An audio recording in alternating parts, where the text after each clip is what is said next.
What's up guys? Assalamualaikum dan salam sejahtera kepada korang semua yang sudi menonton saya sembang. Aku Faizwan. Apa itu penjana gig?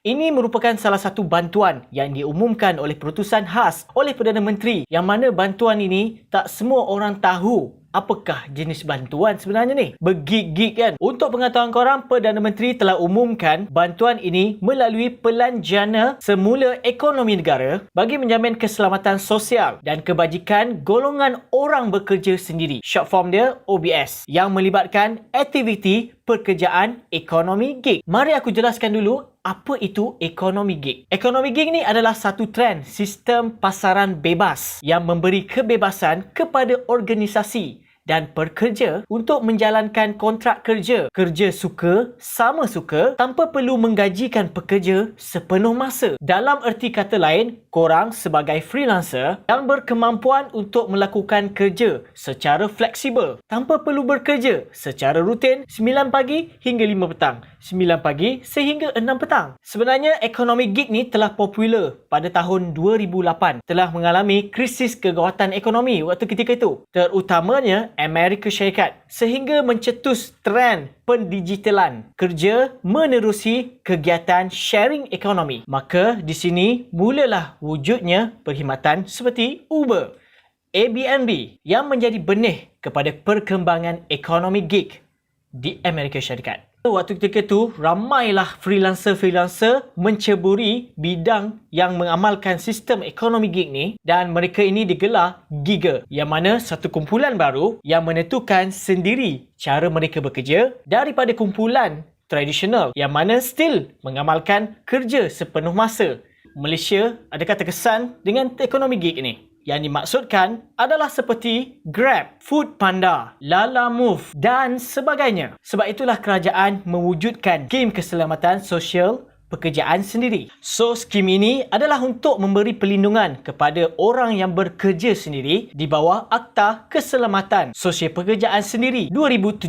So, skim ini adalah untuk memberi perlindungan kepada orang berinsurans daripada bencana pekerjaan mereka sendiri, termasuk penyakit pekerjaan dan juga kemalangan semasa menjalankan aktiviti pekerjaan. So, siapakah yang layak untuk mengambil skim ini? Yang pertama, warga negara Malaysia dan pemahu statin tetap. Yang kedua, bekerja secara aktif di bawah platform penyedia ekonomi gig yang berdaftar dengan Malaysia ataupun agensi kerajaan yang lain. Yang ketiga, bekerja sepenuh masa ataupun separuh masa. Yang keempat, perlindungan ini adalah ditetapkan di bawah Plan 2 sahaja dengan perlindungan selama setahun. Yang terakhir, OBS yang bekerja di Malaysia saja. Apakah dokumen yang diperlukan untuk kita register dalam skim ini? Pertama, salinan kad pengenalan. Yang kedua, salinan kad PSV ataupun profil e-hailing ataupun permit ataupun lesen ataupun sijil ataupun surat pengesahan daripada persatuan ataupun agensi yang berkaitan tertakluk kepada jenis sektor yang dipilih. Jom kita tengok apa faedah-faedah dia yang korang akan dapat. Yang pertama, faedah perubatan. Maka korang boleh buat rawatan ke klinik panel perkeso secara percuma, ataupun korang boleh buat tuntutan bayaran ganti belanja kos rawatan di pejabat perkeso. Yang kedua, faedah hilang upaya sementara. Dalam tempoh bermula korang kena kemalangan,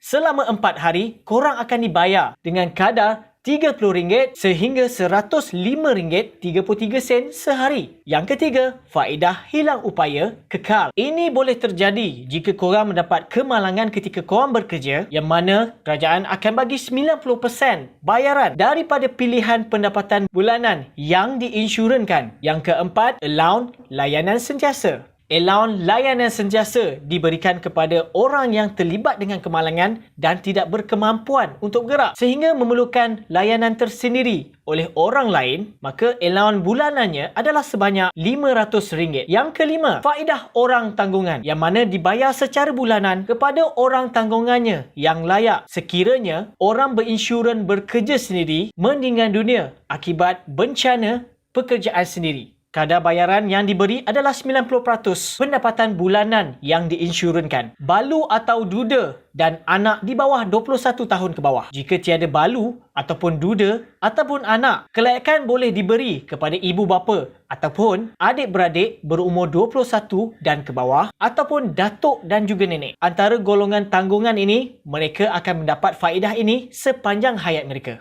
Yang keenam, faedah pengurusan mayat yang mana diberi sebanyak RM2,000 kepada orang tanggungannya yang layak akibat bencana ketika melakukan pekerjaan sendiri atau semasa menerima faedah hilang upaya. Yang ketujuh, kemudahan pemulihan jasmani ataupun vocational akan diberi secara percuma yang mana pemulihan jasmani seperti fisioterapi, pembedahan rekonstruktif ataupun pemasangan anggota tiruan ataupun rawatan hemodialisis dan juga lain-lain. Bagi kemudahan vocational pula, latihan seperti menjahit, bidang elektrikal, membaiki radio dan juga sebagainya. Yang terakhir, faedah pendidikan. Faedah pendidikan pula merupakan kemudahan dari segi pinjaman beasiswa kepada anak bagi orang berinsyurankan akibat bencana pekerjaan sendiri atau menerima bayaran berkala, faedah hilang upaya kekal dan memenuhi syarat-syarat kelayakan yang telah ditetapkan. Caruman akan dibayar melalui sumbangan daripada kerajaan, iaitu sebanyak 70%, manakala bakinya 30% adalah daripada sumbangan platform